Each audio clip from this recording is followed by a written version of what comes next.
देखिए ध्यान दीजिए अब इधर एपी में एक्सरसाइज 1 का ई है आपका, ये है। इसमें आपको कहता है ए एम ज्ञात करने के लिए। ए एम का मतलब होता है अरिथमेटिक मीन, समांतर माध्य, ठीक है। और समांतर माध्य का मतलब होता है कि कोई दो पद होगा ना, उसके बीच का कहेगा कोई पद ज्ञात करने। फर्स्ट पद और लास्ट पद आपको दे देगा और उसके बीच में कहेगा कुछ ए एम ज्ञात करने, ठीक है। जैसे कि आपको देखिए, इसका पहले थोड़ा बात बता देते हैं। जैसे ए बी और सी, मान लीजिए ये तीनों पद है, ये तीनों पद है, तो ये पहला पद हुआ और ये अंतिम पद हुआ, और इसके बीच में जो ये बी है ये एक ए एम है, यानी अरिथमेटिक मीन है, ठीक है। अब यहां ध्यान दीजिए, एपी में होने के कारण डी का वैल्यू जो होता है वो बराबर होता है। हर एक के पद के बीच का वैल्यू क्या होता है? बराबर होता है। तो इसमें आपको b माइनस ए बराबर c माइनस बी होगा कि नहीं होगा? b माइनस ए बराबर c माइनस बी होगा कि नहीं होगा? अब आप इसको यदि सॉल्व करते हैं तो b इधर भी है, इधर भी है, तो इधर आके b प्लस बन जाएगा, और ये c यहाँ है, ये इधर जाके क्या हो जाएगा? प्लस हो जाएगा। अब ध्यान दीजिए, यहाँ 2b बराबर c प्लस क्या हुआ? a, तो b बराबर क्या हो जाएगा? c प्लस a बटा 2। यानी किसी भी दो पद के बीच में एक एम कहेगा ज्ञात करने, एक समांतर माध्य कहेगा ज्ञात करने, तो फर्स्ट और लास्ट दोनों को जोड़ लीजिए, 2 से भाग दीजिए, बीचला वाला पद निकल जाएगा। कोई दिक्कत? इस बात को समझने में कोई दिक्कत है? नहीं ना? तो देखिए, इसका पहला क्वेश्चन जो है, इस चैप्टर का पहला क्वेश्चन जो कहता है उस पर ध्यान दीजिए। इसको मिटा ही देते हैं एक मिनट। इसको नोट करना है? नहीं ना नोट करना है? चलिए कोई बात नहीं। देखिए, अब यहां पर पहला क्वेश्चन आपको कहता है सवाल में, 1 नंबर क्वेश्चन, कि P माइनस Q और P प्लस Q, इसके बीच में एक एम कहता है ज्ञात करना। देख लीजिए, P माइनस Q तथा P प्लस Q के बीच समांतर माध्य ज्ञात करें, मतलब एक समांतर माध्य, कोई संख्या नहीं दिया हुआ, देखे होगा ना, तो एक समांतर माध्य कहता है, यानी ये A हो गया, ये C हो गया, और बीच वाला भाई साहब B हो जाएंगे, यानी B कहता है निकाल लें। तो अब ये सूत्र देखें कि A प्लस C बटा क्या कर दीजिए? 2 कर दीजिए, तो बीच वाला AM निकल जाएगा। तो यहाँ पर हम क्या करेंगे? AM निकालेंगे, तो ये हो जाएगा आपका P minus Q plus P plus Q बट्टा में 2। तो P minus Q plus P plus Q by 2। कोई दिक्कत? अब देखिए, ये Q प्लस में और ये Q माइनस में कट गया, तो 2P बटा 2 से ये 2 कट गया, तो P हो गया आपका आंसर। इस बात को समझने में कोई दिक्कत है? नहीं ना? नोट कर लीजिए। धन्यवाद। देखिए, अगला क्वेश्चन 3 नंबर बनाते हैं। जैसे 1 बताए थे ना, वैसे सेम टू सेम 2 है। दो पदों के बीच में एक समांतर माध्य कहता है, तो दोनों को जोड़ के 2 से भाग दे दीजिए, बीच वाला निकल जाएगा, ठीक है। 3 नंबर क्वेश्चन में देखिए, कहता है कि 5 और 2 के बीच में 5 समांतर माध्य, 5 और 2 दोनों पद लास्ट, फर्स्ट और लास्ट दे दिया ना, और उसके बीच में कहता है 5 AM ज्ञात कीजिए। 5 AM बात पर देखिए कैसे बनाएंगे। 5 और 2 के बीच में 1 2 3 4 5, ये 5 AM कहता है ज्ञात करने।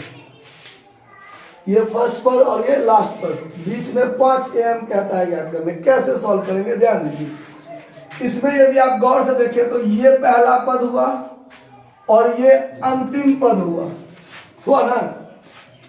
तो पहला पद A बराबर क्या हो गया? 5, और ये जो अंतिम पद है, तो अंतिम पद में क्या पद है वो तो आप आसानी से समझ सकते हैं। बीच में 5 कहता है और ये छठा हुआ तो ये 7वां हुआ। पर्दा जल्दी ठीक कीजिए, अभी चित्र लग रहा है। ये 5 और 2, इसके बीच में 5 am कहता है ज्ञात करने, तो ये क्या पद निकल गया, ये 7वां पद हुआ ना, ये 7वां पद हुआ। तो यहां लिख लीजिए T7 बराबर 2। T7 बराबर क्या हुआ, 2 हुआ। अब ध्यान दीजिए T7 बराबर आप जानते हैं कि A प्लस क्या होता है 6D, A प्लस 6D, और A प्लस 6D बराबर कितना दिया हुआ है 2। अब यहां से सॉल्व कीजिए तो A का वैल्यू क्या है 5 प्लस 6D बराबर में 2। अब 6D बराबर क्या हो जाएगा, तो 2 माइनस 5 घट जाएगा, तो 6D बराबर क्या हो जाएगा -3, तो D बराबर हो जाएगा -3/6, ये कट जाएगा तो D बराबर हो गया -1/2। इतना समझ में आया आप लोगों को। अब चलिए, अब सवाल में आगे यदि देखें आप तो कहता है 5 am ज्ञात करने, तो ये हुआ first am, second am, third am, fourth am, fifth am। तो जो आपका फर्स्ट am होगा, यानी फर्स्ट am जो होगा आपका, वो हो जाएगा आपका T2। क्या हो जाएगा, दूसरा पद हुआ ना, पहला पद तो 5 हुआ और यहां से 5 am है, तो ये जो पहला am हुआ उसका मतलब हुआ ये दूसरा पद हुआ। क्या पद हुआ, दूसरा पद।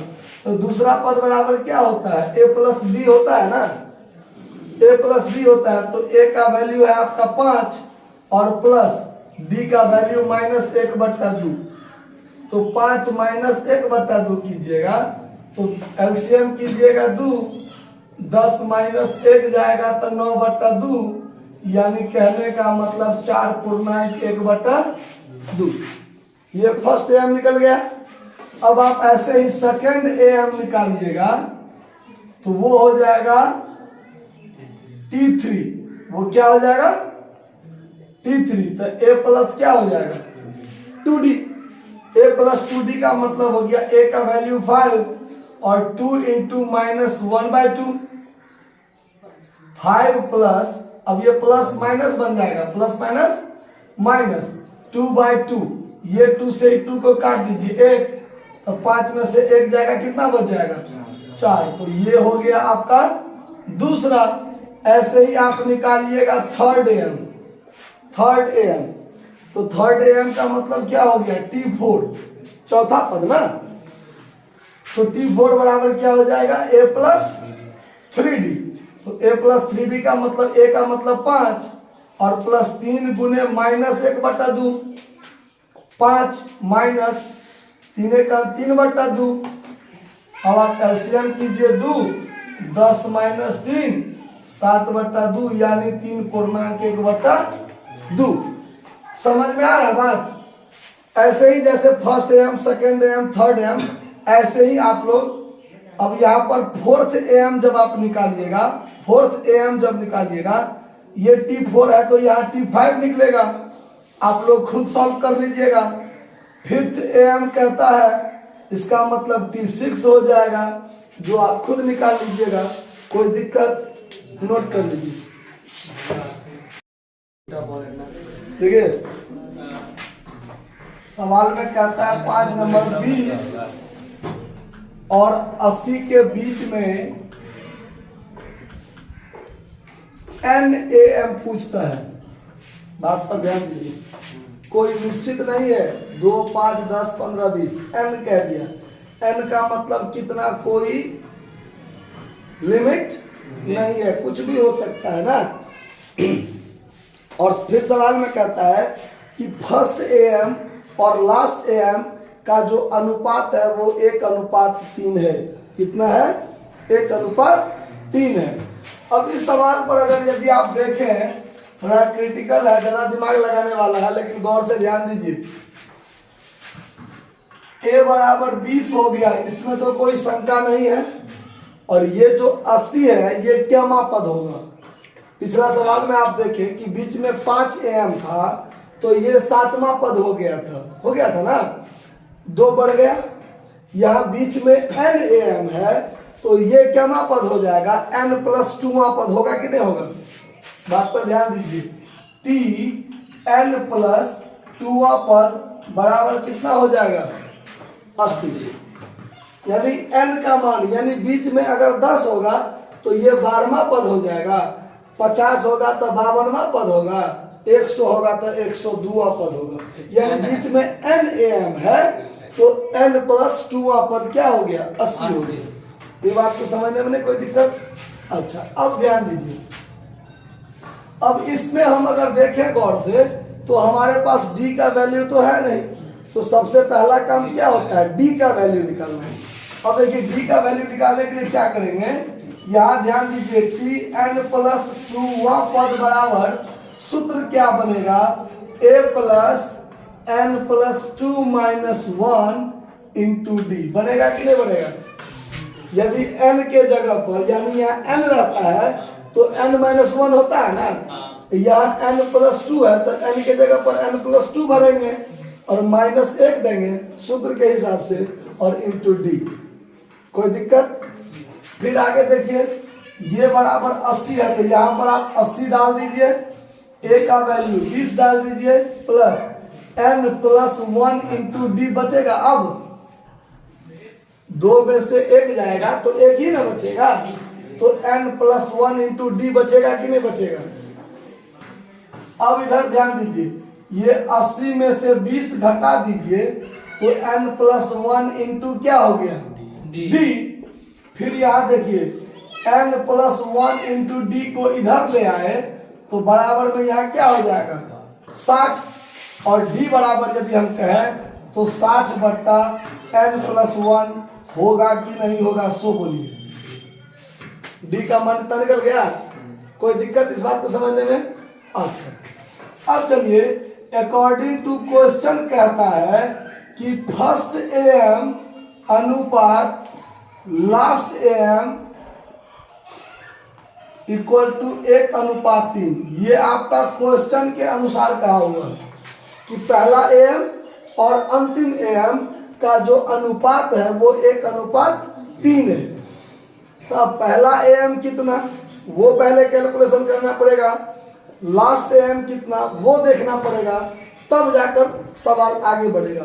तो देखिए, फर्स्ट AM क्या होगा, फर्स्ट AM का मतलब आपको हम पहले बोले हैं कि ये T2 होगा, लास्ट AM क्या, फर्स्ट AM क्या होगा, T2 होगा।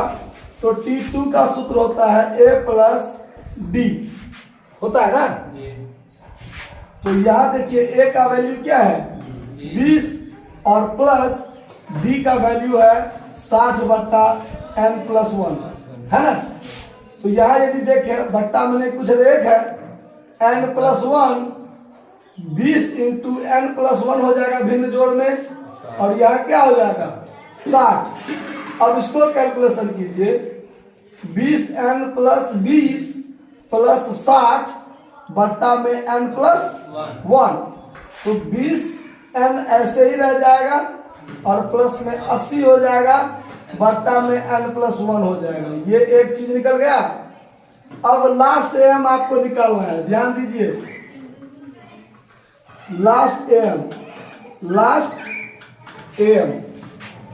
लास्ट AM केवां पद होगा उस पर ध्यान दीजिए। ये है n+2वां पद, n+2वां पद। अगर ये 100वां पद होता तो इससे ठीक पहले जो लास्ट AM होता वो 99वां पद होता ना, एक पीछे आते ना हम लोग। ये n+2वां पद है, तो इसका मतलब लास्ट AM जो होगा वो केवां पद होगा, n+1 होगा कि नहीं होगा। लास्ट AM Tn+ क्या हो जाएगा, 1, क्योंकि ये Tn+2 है, एक माइनस करेंगे तो n+1 बचेगा ना। ये Tn+1 बराबर, इसका क्या सूत्र बनेगा, इसका सूत्र बनेगा A + n+1 - 1 इंटू डी, यही सूत्र बनेगा ना। अब यहां देखिए, A + n_d, ये तो कटिए जाएगा, nd बचेगा ना। अच्छा, ए का मान कितना है 20 प्लस एन का मान पता नहीं और डी का मान है आपका 60 बट्टा, थोड़ा छोटा लिखा गया, इसको थोड़ा बड़ा लिखने दीजिए। तो डी का मान 60 बट्टा एन प्लस 1 कर दीजिए, इसी में आप यहाँ एन से गुना कर दीजिए, क्या कोई दिक्कत? अब चलिए फिर आप ऐसे ही भिन्न का जोड़ कीजिए, बट्टा में नहीं कुछ है तो एक है n plus 1 20 into n plus 1 अब प्लस 60 एन। अब देखिए 20 एन प्लस 20 अब प्लस 60 एन बट्टा में एन प्लस 1।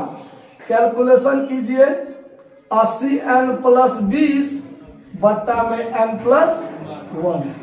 ये आपका ये फर्स्ट एम और ये लास्ट एम और इसी दोनों का जो अनुपात है वो आपका 1:3 है ना। अब सवाल में देखिए क्या करेंगे हम लोग। फर्स्ट एम ये है 20 एन प्लस 80 बट्टा एन प्लस 1 और फिर बट्टा में लास्ट एम हो जाएगा 80 एन प्लस 20 बट्टा एन प्लस 1 बराबर में 1/3। अब देखिए ये दोनों बट्टा में है तो कट जाएगा, इसके नीचे ये इसके नीचे ये कट जाएगा दोनों। अब सवाल बच गया आपका 20 एन प्लस 80 बट्टा 80 एन प्लस 20 बराबर 1/3। क्रॉस गुना कीजिएगा, क्रॉस गुना कीजिएगा तो चलिए इसको गुना कर दीजिए तो 60 एन प्लस 240 बराबर 80 एन प्लस 20। अब एन वाला एक तरफ आ जाएगा तो 60 एन माइनस 80 एन और बराबर में 20 माइनस 240। ये बच गया आपका कितना 20 एन ना, माइनस 20 एन बराबर माइनस 220 बराबर 200 माइनस माइनस कट गया। एन बराबर 220 बट्टा 20 0 से 0 कट गया। 22 में 2 से भाग दीजिएगा क्या निकलेगा 11, यानी एन बराबर कितना हो गया 11। ये आपका आंसर हो गया।